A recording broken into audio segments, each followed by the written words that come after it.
Okay, that was season 4, episode 10 of Haikyuu. That was a good episode. Standout for me was Kyoko. I thought her voice acting was amazing, as well as just the whole story. I think it honestly makes a lot of sense and is so satisfying and rewarding to be kind of finally unlocking her. It's like we've just now unlocked a new character. Like, we finally get to hear a little bit more about them. Like, they've always been there, but they've been kind of like shadowed out. And it's like they took her personality and used that as the kind of idea of how they were going to let the viewer know her better. And they slowly gave you these small but powerful kind of moments with her throughout the show. Just little moments where she would say one thing and it would convey all of this emotion to everyone, where they all had this love and trust and faith in her. And she's obviously an amazing manager. We've already been seeing that. And I didn't expect Yachi to get the baton passed to her so early. But it's kind of awesome. The literal first game. Yeah.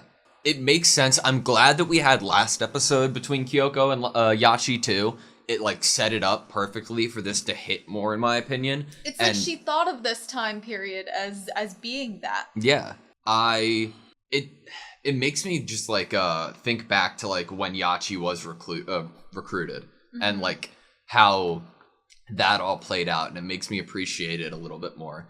And if you think about it, she and Yachi basically did the same thing. They both on their own. Well, obviously Yachi learned quite a bit having another manager there to teach her, but Yachi did research into volleyball herself, and obviously Kyoko didn't have a current manager of the team when she joined, so she had to teach herself a lot. They both had no prior interest in the sport or any prior knowledge. They kind of just decided to take this opportunity because they didn't have anything else to do. Yeah. Which is really cool. And then they've grown into like the family aspect of it and being incredibly involved, even though they aren't on the court. Like, these aren't strangers anymore. They're close to every player. When Kyoko started running, I was like, I hope there's road work or something that I need her to jump. And she did over the bike rack. It was like, was that moment as cool or cooler to the moment that Hinata jumped and put the crown on the king of the court in the junkyard, you know, where it changed to her in her like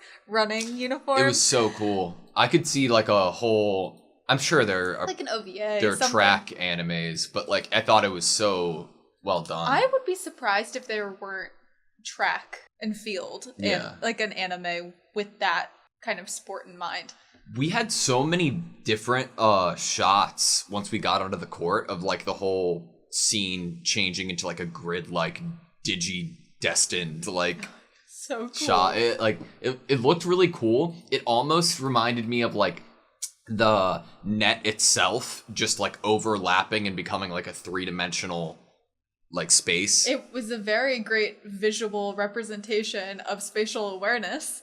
I really liked that we got like the play to get to Kageyama through that. We don't ever really see that happen in Haikyuu. Like we see like the play out, and then that one instant, that one set or the one spike is then like changed in visual form, but the whole setup was, and I loved it.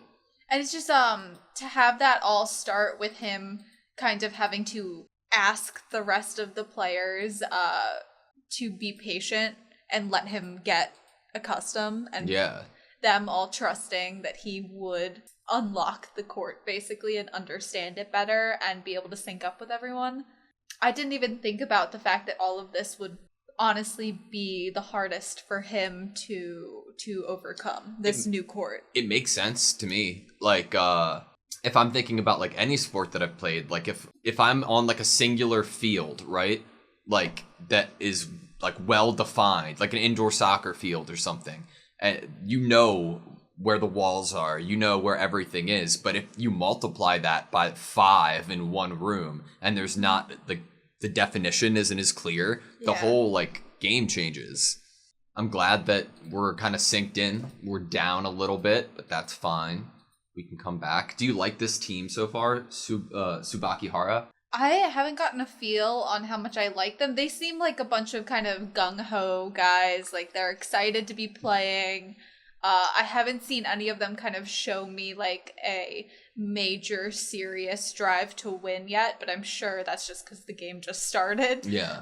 And we're gonna, as Haikyuu does, they show us this kind of emotional, pivotal moment where the stakes are so high in terms of win or loss that the other team either decides that they're going to give it all they got and that they want this with like every fiber of their being. They don't want to go home cry on the... Yes, they said, we don't want to realize that we're on the bus on the way home.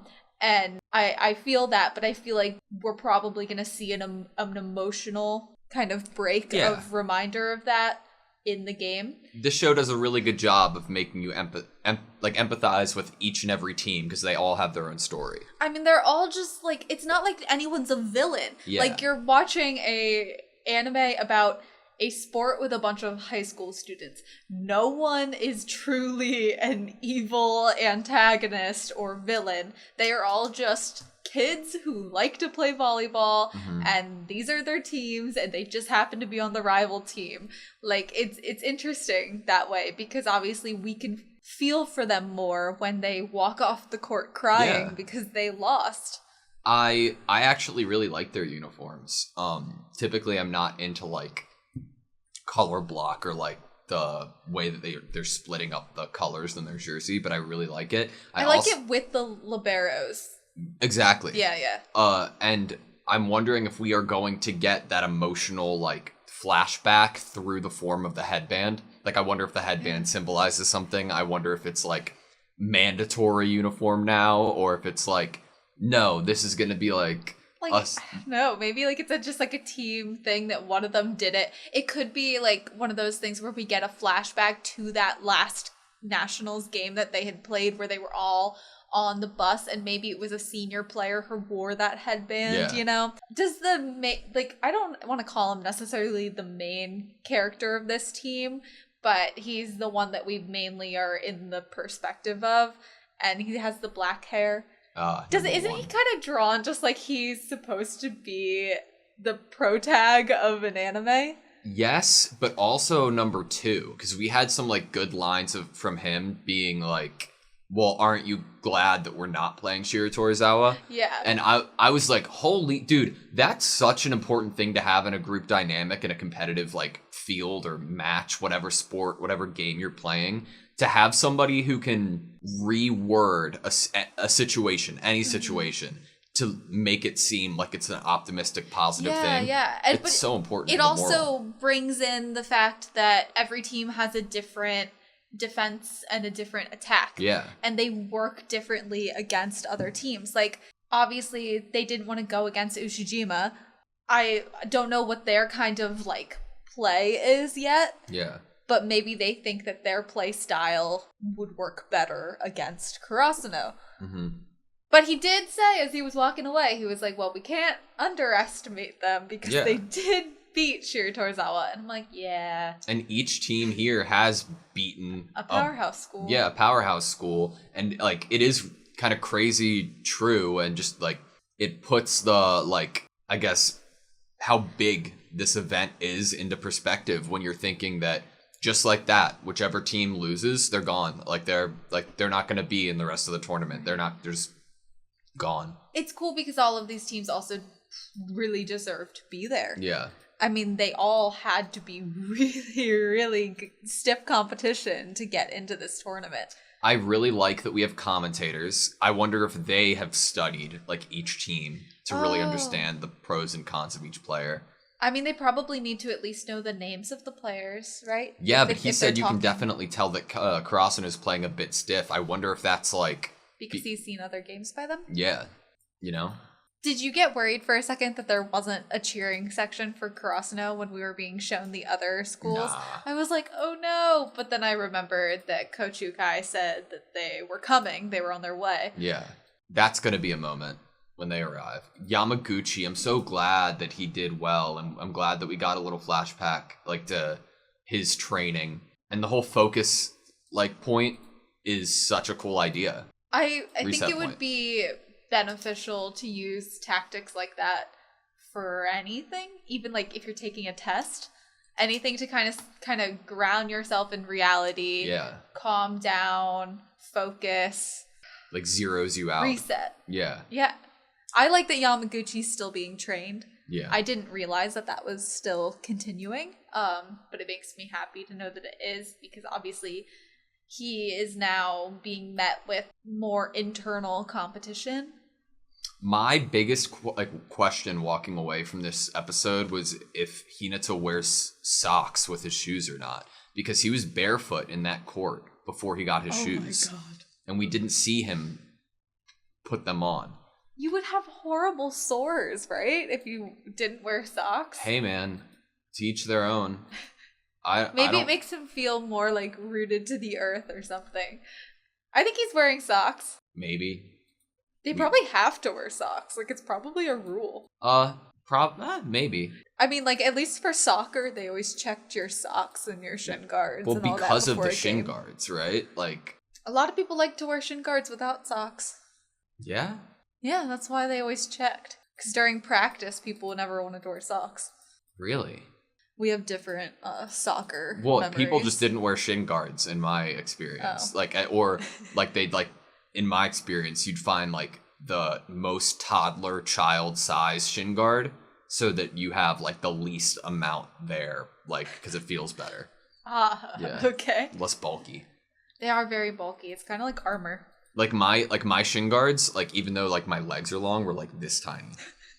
Speaking of soccer moves, Hinata used his head.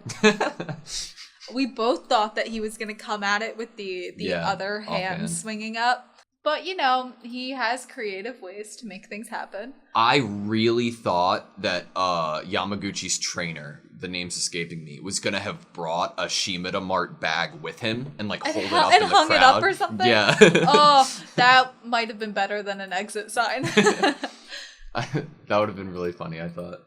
I'm excited to see where it goes, man. I almost think that the ending was kind of... I wonder if the title of this episode is Reset. Because we had that idea with Yamaguchi. Battle and then lines. I would say at the end of this episode, we kind of get a reset because okay, now Kageyama is accustomed to the court, you know? So kind of like reset the momentum of the game, because now Kageyama is on the same footing maybe as the other team was, because they've played in this stadium and or a stadium really similar. So I think that's an interesting theme. I will say Suba High has one of the most serious, but I like slogans that I've read in the show. Even the smallest stream can become a great river. I like that. I like it too. Hinata using Natsu's bag. Does she know about this?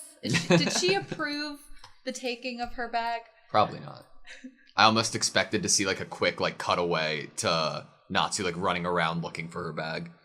As soon as I heard, I think it was Yachi that was like, yeah, that's sold in the kids section. I was like, oh my god. It's in character. It was so in character. I felt bad for Yamaguchi. He, of course, would be the one that was the one entrusted with the bag. Mm-hmm. Also, did you notice that Yamaguchi's phone is green? Yeah. That's perfect. All right. That's all I have you. Yeah. Thank you guys so much for watching this video. Please like, comment, and subscribe, and we hope to see you next time.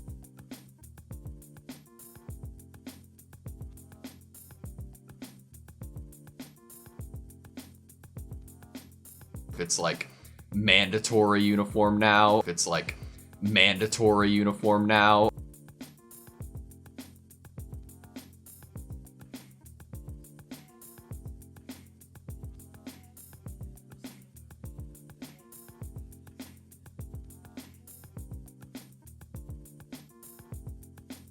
If it's like mandatory uniform now. If it's like mandatory uniform now.